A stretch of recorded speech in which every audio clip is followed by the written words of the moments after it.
दिल्ली समेत तमाम मुल्क में कोविड-19 के मामलों में खतरनाक ढंग से इजाफा हो रहा है। आलम यह है कि कोरोना के खौफ से लोग छोटी मोटी बीमारी से भी खौफजदा हैं, तो वहीं कोरोना के से मरने वाले लोगों की तादाद में भी लगातार इजाफा हो रहा है।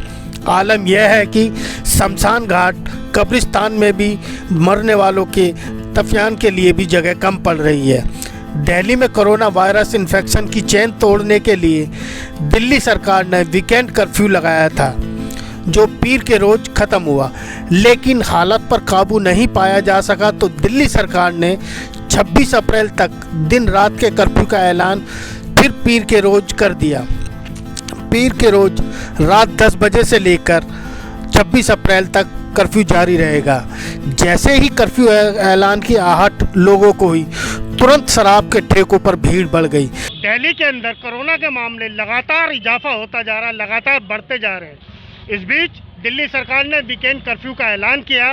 उसके तुरंत बाद मंडे को जैसे ही 26 तारीख तक के कर्फ्यू के होने का आहट सुनाई दी लोगों को, लोगों ने तुरंत की तुरंत शराब के ठेकों की ओर रुख किया। मैं दिखाना चाहूँगा आपको तमाम नियम कायदे तोड़ करके कोरोना के डर को बेहाल करते हुए ये मयूर विहार फेस 1 में स्थित शराब के ठेके पर लगी हुई भीड़। लोग कोरोना से डरे ना डरें, लेकिन हर हाल में शराब पीने के लिए ललायत नजर आते हैं। ठेके पर लगी हुई शराब के ठेके पर लगी हुई लंबी लंबी लाइन इसी बात की गवाही देती है।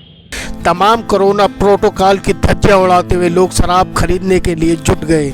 वहीं नवरात्र और रमजान का भी वक्त चल रहा है, लोग बाज़ारों में भी खरीदारी के लिए उमड़े हुए थे। जामा मस्जिद के आसपास काफ़ी भीड़ ऐसी नज़र आई जहां लोगों ने मास्क नहीं लगा रखे थे।